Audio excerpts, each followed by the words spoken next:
ሰላም ጤና ይስጥልን ተመልካቾቻችን እንደምላችኋል። ከናሁ ቴሌቪዥን ለዕለተ ማክሰኞ ጥቅምት 18 ቀን 2018 ዓ.ም የምሽት ዜናዎችን ወደ እናንተ የምናደርስበት ጊዜው አሁን ነው። ከዜናዎቹ ጋር ሀብታም አያሌው ነኝ። አብራችሁን ቆዩ። አርዕስተ ዜና። ጠቅላይ ሚኒስትር ዶክተር አብይ አህመድ ባለፉት ዓመታት በአማራና ኦሮሚያ ክልሎች በተካሄዱ ጦርነቶች ጉዳት የደረሰባቸው ንጹሃን ዜጎችን ቁጥር ይፋ እንዲያደርጉ የምክር ቤቱ አባላት ጠየቁ። ብሔራዊ ምርጫ ቦርድ በምርጫ ጣቢያ ደረጃ ያሉ የጸጥታ ሁኔታዎችን የሚከታተልበት ስርዓት ለመዘርጋት እቅድ መያዙን አስታወቀ። ከውጭ የተባበሩት መንግስታት ድርጅት የሱዳን ተፋላሚዎች ዓለም አቀፍ የሰብአዊ ሕግን እንዲያከብሩ ጥሪ አቀረቡ።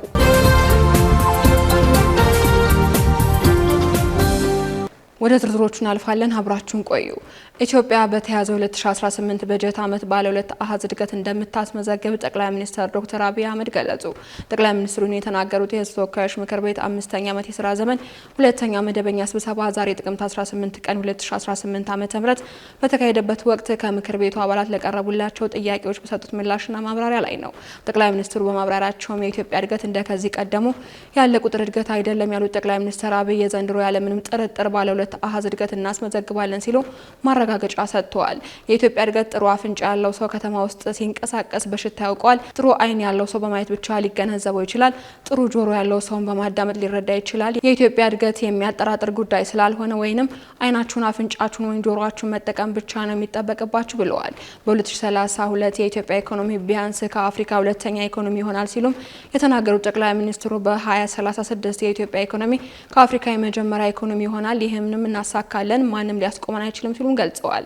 ጠቅላይ ሚኒስትር አብይ በማብራሪያቸውም የኢትዮጵያ ብድር የመክፈል አቅምን በከፍተኛ ሁኔታ ማደጉን ገልጸዋል። አበዳሪ አካላትንም በተመሳሳይ ስርዓት ለማስተናገድ ድርድሮችን ቀጥለዋል ሲሉም አክለዋል። ይሁን እንጂ በኢትዮጵያ አሳሳቢ የሆነ የዋጋ ግሽበትን አልሸሸጉም። በሌላ በኩል በሀገሪቱ የግብርና ምርታማነት በከፍተኛ ሁኔታ እድገት እየታየበት መሆኑን ገልጸዋል። ጠቅላይ ሚኒስትሩ ይህንን ቢሉም የሀገሪቱ ዜጎች ኑሮ ሁኔታ በእጅጉ እያሽቆለቆለ መሆኑን በማንሳት የምክር ቤቱ አባላትም ጥያቄዎችን አቅርበዋል። ዘገባው የባልደረባችን ማርቆስ ጎዴቦ ነው። ጠቅላይ ሚኒስትር ዶክተር አብይ አህመድ ባለፉት ዓመታት በአማራና ኦሮሚያ ክልሎች በተካሄዱ ጦርነቶች ጉዳት የደረሰባቸው ንጹሃን ዜጎችን ቁጥር ይፋ እንዲያደርጉ የምክር ቤቱ አባላት ጠየቁ። ጠንካራ ትችት በመሰንዘር የሚታወቁት የምክር ቤቱ አባላት ዶክተር ደሳለኝ ጫኔ በዛሬው ዕለት በተካሄደው የተወካዮች ምክር ቤት መደበኛ ስብሰባ መንግስት ጽንፈኛና አሸባሪ የሚላቸውን ቡድኖች ከመውጋት ባለፈ በሁለቱ ክልሎች የተለየ ፖለቲካዊ መፍትሄ ለመስጠት ለምን አይሰራም ሲሉም ጥያቄ አንስተዋል። እንዲሁም በአገሪቱ ያሉ የፖለቲካና የህሊና እስረኞች ያለ ፍርድ ቤት መንገላታትና የህግ የበላይነትን በማስከበር ስም የሚፈጸሙ የዘፈቀደ የፖለቲካ እስሮች ለቀጣዩ ሀገራዊ ምርጫ ፍትሐዊ እንዳይሆን የመንግስት ዋስትና ምንድነው ሲሉም አክለዋል። ተጨማሪ ያለን ስድስተኛው የህዝብ ተወካዮች ምክር ቤት 5ኛ ዓመት የሥራ ዘመን ሁለተኛ መደበኛ ስብሰባ ጠቅላይ ሚኒስትር ዶክተር አብይ አህመድ በተገኙበት በዛሬው ዕለት ተካሂዶ ውሏል። በዚህ የምክር ቤት ውሎም የተወካዮች ምክር ቤት አባላት የጠቅላይ ሚኒስትሩ ምላሽን የሚሹ ጥያቄዎችና አስተያየቶችን አቅርበዋል። ከምክር ቤት አባላቱም ከተነሱ ጥያቄዎችና አስተያየቶች መካከል የሙስናና የብልሹ አሰራሮች፣ የሀገራዊ ምክክር ኮሚሽን ቀጣይ ተግባራት፣ የትምህርት ጥራት፣ የባህር በር ጥያቄና የሰላምና ጸጥታ ጉዳዮች ይገኙበታል። በዚህ ወቅትም ከዚህ ቀደም በምክር ቤቱ የሰላ ትችት በመሰንዘር የሚታወቁት የአብን ተወካይና የፓርላማ አባሉ ዶክተር ደሳለኝ ጫኔ በሰጡት አስተያየት መስከረም 26 ቀን 2018 ዓ.ም ፕሬዝዳንት ታዬ አጽቀሥላሴ ለሁለቱ ምክር ቤቶች ያደረጉት የመክፈቻ ንግግር ብሩህ ተስፋን የሚያሳይ ቢሆንም ከኢትዮጵያን መሰረታዊ ችግርና የጸጥታ መናጋት፣ ከኑሮ ውድነትና ከዲሞክራሲ ምህዳር መጥበብ ከንግግራቸው ይዘት የሚጣረዝ መሆኑን ገልጸዋል። የምክር ቤት አባሉ ዶክተር ደሳለኝ ጫኔ በዋናነትም የህዝቡ አንገብጋቢ ጉዳዮች ናቸው ሲሉ ካነሷቸው 3 ጥያቄዎች መካከል የመጀመሪያው የሀገር ውስጥ መረጋጋትና ሰብአዊነት ላይ ያተኮረ መሆኑን ናሁ ቴሌቪዥን ከፓርላማ ውሎ ተመልክቷል። በመሆኑም ጠቅላይ ሚኒስትር ዶክተር አብይ አህመድ ባለፉት ዓመታት በአማራና ኦሮሚያ ክልሎች በተካሄዱ ጦርነቶች ጉዳት የደረሰባቸው ንጹሃን ዜጎች ቁጥርና የመሰረተ ልማት ውድመትን ይፋ እንዲያደርጉ አባሉ ጠይቀዋል። እንዲሁም መንግስት የጸጥታ ችግሮችን ለመፍታት ጽንፈኛና አሸባሪ የሚላቸውን ቡድኖች ከመውጋት ባለፈ በሁለቱ ክልሎች ከወታደራዊ አማራጭ ውጪ የተለየ ፖለቲካዊ መፍትሄ ለመስጠት ለምን አይሰራም ሲሉ ዶክተር ደሳለኝ ጥያቄያቸውን አንስተዋል። የኢትዮጵያ ሕዝብ ጦርነት ሰልችቶታል ሲሉ አጽንኦት የሰጡት ዶክተር ደሳለኝ በሀገሪቱ ያሉ የፖለቲካና የህሊና እስረኞች ያለ ፍርድ መንገላታትና የህግ የበላይነትን ማስከበር በሚል ስም የሚፈጸሙ የዘፈቀደ የፖለቲካ እስሮች ለቀጣዩ ሀገራዊ ምርጫ ፍትሐዊነት እንዳይሆን የመንግስት ዋስትና ምንድነው ሲሉ አክለዋል። ዶክተር ደሳለኝ ጫኔ ያነሱት ሌላኛው የባህር በር ጉዳይና የውጭ ግንኙነት ጉዳይ ሲሆን የኢትዮጵያ መንግስት ዋና ትኩረቱና የፖለቲካ ጉልበቱን አጣዳፊ የውስጥ ቀውሶችን ከመፍታት ይልቅ በውጭ ጉዳይ ላይ እንዲያርፍ ማድረጉ የህዝቡን ትኩረት ለመቀየር የተደረገ ጥረት ነው የሚል አስተያየት እንዲሰጥ አድርጎታል ብለዋል። በሀገሪቱ ውስጥ ካለው የውስጥ ችግሮች ክብደት አኳያ መንግስት ይህንን ከፍተኛ የፖለቲካ አቅም ለውጫዊ ግብና ዓላማ ከመዋል ይልቅ ተመሳሳይ ጉልበትና ክብደትን የውስጥ የፖለቲካ ችግሮችን ለመፍታትና ከራሱ ዜጎች ጋር ዘላቂ ሰላምን ለማምጣት ለምን አይጠቀምበትም ሲሉም ዶክተር ደሳለኝ ጠይቀዋል።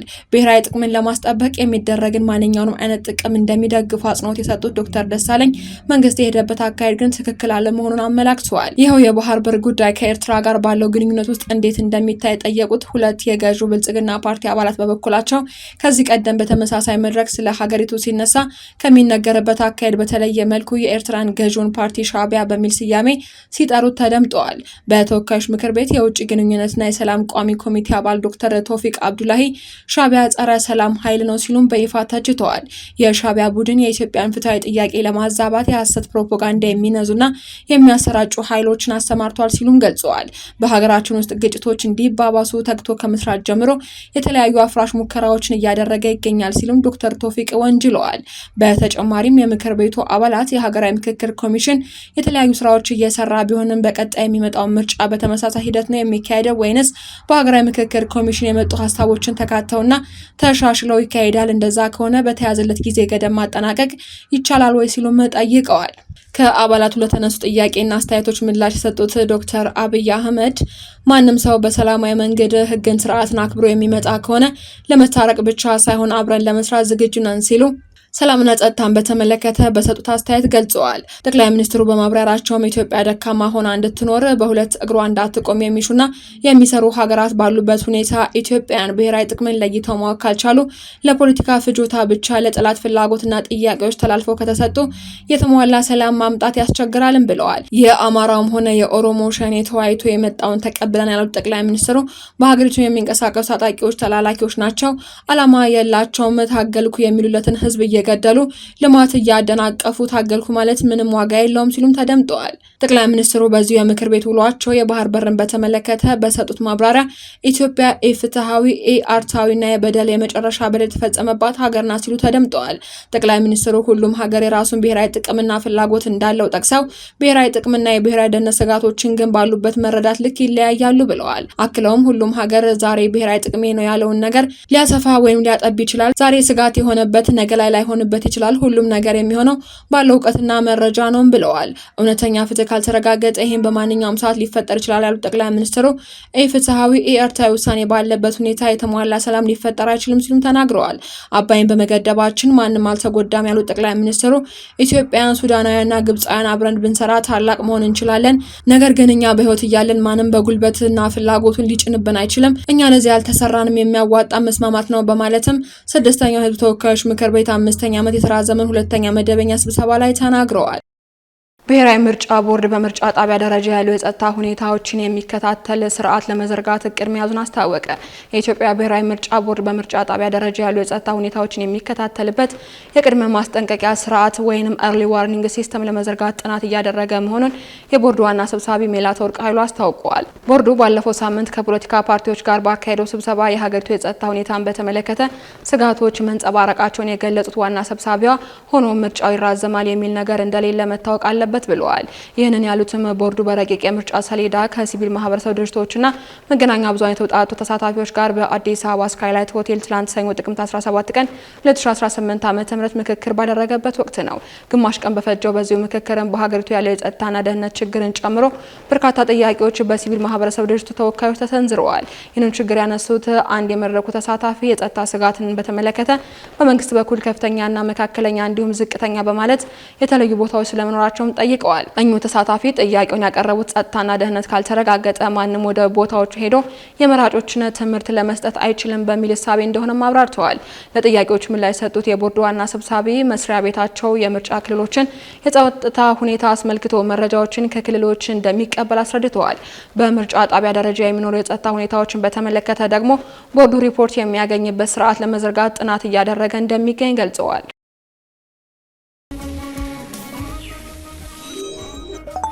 ልጅ ለእናቱ ገንዘብ ልኳል። በማይታመን ፍጥነት እናት የቤት መገልገያ ዕቃ ቀይረዋል።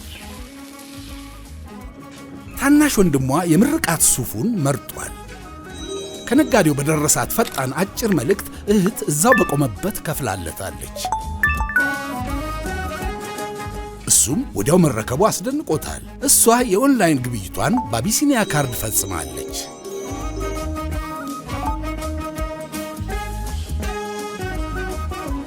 ትዕዛዟ ወዲያው ደርሶላት ተቀብላለች። እሱ ማረፊያ ሆቴሉን ሳይዝ ቢደርስም አቢሲኒያ ካርድ ላይ ያለውን ቁጥር በመላክ ብቻ በፍጥነት ሆቴሉን መያዝ ችሏል። በፈጣኑ የአቢሲኒያ ባንክ የሐዋላና ኢኮሜርስ አገልግሎት ገንዘብ መላክ፣ ክፍያ መፈጸምም ሆነ ኦንላይን መገበያየት ሁሉም ይቻላል። አቢሲኒያ የሁሉም ምርጫ። ካሽጎ በየትኛውም ዓለም ሆነው በማንኛውም ሰዓት ለወገኑ የሚደርሱበት ፈጣን የገንዘብ መላኪያ ተከፈተሎ። ማስተርና ቪዛ ካርዶን በመጠቀም ከ5 እስከ 20 ዶላር የሚልኩበት አዲስ የገንዘብ መላኪያ መንገድ። ካሽጎን ለየት የሚያደርገው የትኛውም የገንዘብ ዝውውር በፍጥነት አገልግሎት ከመስጠቱም ባሻገር ለማንኛውም አገልግሎት ምንም አይነት ክፍያ አለመጠየቁ ነው። በሀገራችን ታሪክ ገንዘብን ከውጪ ወደ ሀገር ቤት በማስተላለፍ በመተግበሪያ መልክ አገልግሎት መስጠት የጀመረው የመጀመሪያው ሀገር በቀል የገንዘብ መላኪያ ዘዴ ካሽጎ ከ4500 በላይ ባሉ የባንክ ቅርንጫፎች አገልግሎት እየሰጠ ይገኛል። ገንዘቦን በሰኮንዶች ልዩነት ውስጥ ይፈልጉ በአካውንቶ ወይንም በእጆ ቆጥረው የሚወስዱበት ልዩ ዘዴ። በቅርቡ ሁሉንም ኢትዮጵያዊ ባለቤት ለማድረግ ጉዞ የጀመረው ካሽጎ ዛሬውኑ መተግበሪያውን በስልኮ ላይ በመጫን የአገልግሎቱ ተጠቃሚ ሆኑ። ፍጥነት መለያችን፣ ኢትዮጵያን መክፈቻችን፣ ካሽጎ ነው መላኪያችን። ካሽጎ የአዲሱ ትውልድ ብራንድ። ወደ ውጭ ዜናዎች እናልፋለን። የተባበሩት መንግስታት ድርጅት የሱዳን ተፋላሚዎች ዓለም አቀፍ የሰብአዊ ሕግን እንዲያከብሩ ጥሪ አቀረበ። በቅርቡ በአልፋሽራ ከተማ በተነሳ ግጭት ከ20 በላይ ንጹሃን ሰዎች መሞታቸውና በጤና ተቋማት ላይ ውድመት መድረሱን እንዲሁም የሕክምና ድርጅቶች ሪፖርትን ዋቢ በማድረግ በንጹሃን ላይ የሚደርሰውን ጥቃት እንዳሳሰበው ድርጅቱ ገልጿል።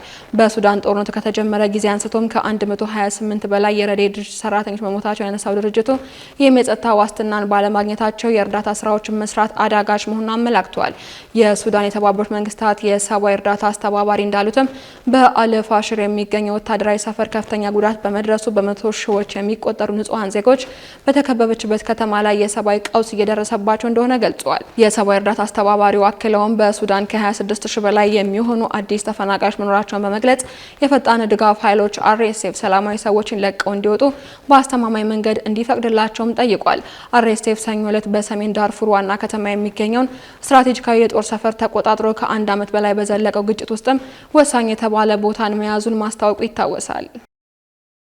በመጨረሻም ጃማይካ ሜሊሳ በተባለ አውሎ ነፋስ በከባድ መመታቷ ተገለጸ። ይህ ሜሊሳ የተባለ አውሎ ነፋስ ጃማይካን ከመቱ አውሎ ነፋሶች ሁሉ እጅግ ጠንካራ ሊሆን ይችላል ተብሏል። አውሎ ነፋሱ በተከሰተ በሰዓታት ውስጥም የ3 ሰዎች ሕይወት ሲያልፍ ሌሎች ዜጎችን በካሪቢያን ውድመትና ከባድ ጎርፍ ያመጣል ተብሎ በሚጠበቀው በዚሁ የሜሊሳ አውሎ ነፋስ ተጽዕኖ ስር መውደቃቸውን ቢቢሲ ዘግቧል። የአሜሪካ ብሔራዊ አውሎ ነፋስ ማዕከል ሜሊሳ ሰኞ ማለዳ ላይ ጥንካሬው ከፍ ያለ መምጣቱንና ዛሬም ድረስ መቀጠሉን አስታውቀዋል። ባለስልጣናቱ ቀደም ሲል በሂስፓኒያ ደሴት ላይ የ4 ሰዎች ሕይወትን ቀጥፏል የተባለው የአውሎ ነፋስ አሁንም በጥንካሬው እጅግ አደገኛ መሆኑን ገልጸዋል። የጃማይካ መንግስት ነዋሪዎች ዋና ከተማዋን ኪንግስተንን አንዳንድ ክፍሎች ለቀው እንዲወጡ ትዕዛዝ የሰጠ ሲሆን መላ የደሴቷ ክፍል አደጋ ላይ መውደቁንም ዘገባው አክሏል። ዱብ ዱብ ከአሸዋማው ሜዳ ላይ ባዶ እግር ከአሸዋ ይወዳጃል። እዚህ ስፍራ ከአልጋው ላይ ገደም፣ ከኳሱ ጋር ትግል፣ ከሽዋዥዌው ጋር ጩኸት፣ ጀልባ ይጎተታል። ቤተሰብ ታንኳ ይዞ ወደዛ ይከንፋል። እናቶች ይደመማሉ። ይፈራው ይመለሳል። አንዳንዱ ለነፍሱ ሕይወት አድን ቦርሳ ያነግታል። የሕፃናቱ ዋና፣ የወጣቶቹ ትዕይንት፣ ድብርት ለሳቅ ቦታውን የሚለቅበት ስፍራ፣ የማታው ካምፋየር፣ የፍየሉ ጥብስስ፣ ጭፈራው ሲደራ፣ ማዶ አሻግረው አማትሮ ቢያዩት የማይጨርሱት ሐይቅ፣ ዋኝቶ የማያቋርጡት፣ ለጀልባ ካፒቴን የማይፈልጉበት፣ እጅን በአፍ የሚያስጭን ልዩ ተፈጥሮ፣ ፀሐይ ስትወጣና ስትጠልቅ ከውሃ ጋር ተጣምራ የማያቋርጥ ትርኢት የምታሳይበት ውብ ስፍራ፣ ምሽት ከስር በእሳት ከላይ በጨረቃ ልዩ ትዝታን የሚጥል ከዛፍ መሃል ፀሐይ፣ የምሽት ጨረቃ፣ አዋፋትና አበባ፣ ሌላ ድምቀት፣ ሌላ ዓለም። ሰማይ እንደ እስስት መልኩን የሚቀያየርበት የላንጋኖ ሰማይ ብዙዎች በብዙ ያዜሙለት ያኔዎቹ ቀጠሯቸውን በላንጋኖ አድርግ ግባ ሻሸመኔ ተባብለው ተቀጣጥረውበታል። የስፍራውን ብርቅ መሆን ሲገልጹ ላንጋኖ ሄጄ ብለው አዜመውለታል።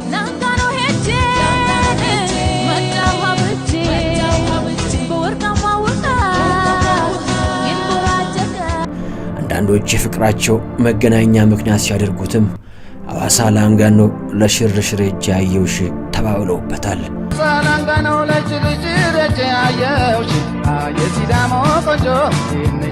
ይህ በወርቃማው የላንጋኖ ሐይቅ ላይ ተንጣልለው የነጩ ቤተ መንግሥት ውስጥ ትዕይንት ነው። ይህ ሁሉ ድራማ፣ ይህ ሁሉ ትዕይንት ከዚህ ብቻ ይፈጸማል። ይህ ሁሉ ማስታወሻ ከዚህ ብቻ ይሰነዳል። ሮዜታ ማሪና ቢች ሪዞርት።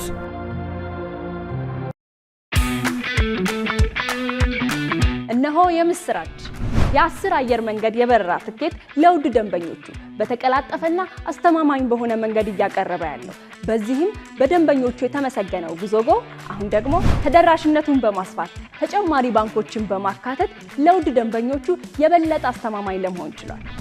የጉዞጎን አፕሊኬሽን ከአፕ ስቶር ወይም ከፕላይ ስቶር በማውረድ የመነሻና የመድረሻ ከተማዎትን መርጠው ዋጋ አወዳድረው የሀገር ውስጥም ሆነ ዓለም አቀፍ በረራ ማድረግ ካሰቡ የበረራ ትኬቶን ክፍያ በአቅራቢያው በሚገኙ ባንኮች አንድም በአካል በመሄድ ወይም በኦንላይን የክፍያ አማራጮች ክፍያዎትን በመፈጸም የበረራ ትኬቶን በእጅ ያስገቡ። ከዚህም በተጨማሪ እንደ ሁል ጊዜው ወደ ጉዞጎ የጥሪ ማዕከላችን 7473 በመደወል ከሙሉ የበረራ መረጃ ጋር የ24 ሰዓት የትኬት አገልግሎት ማግኘት እንደሚችሉ ስናበስሮ በታላቅ ደስታ ነው። ለበረራዎ ጉዞጎ። ተመልካቾቻችን ከናሁ ቴሌቪዥን ዕለቱ ያዝነላችሁ የምሽት ዜናዎች እስካሁኖች ነበሩ። ዜናዎቹ ወደ እናንተ እያደረስኩ አብሬያችሁ ቆየሁት። ሀብታማ እያሌው ነበርኩኝ። ሰናይ ምሽት።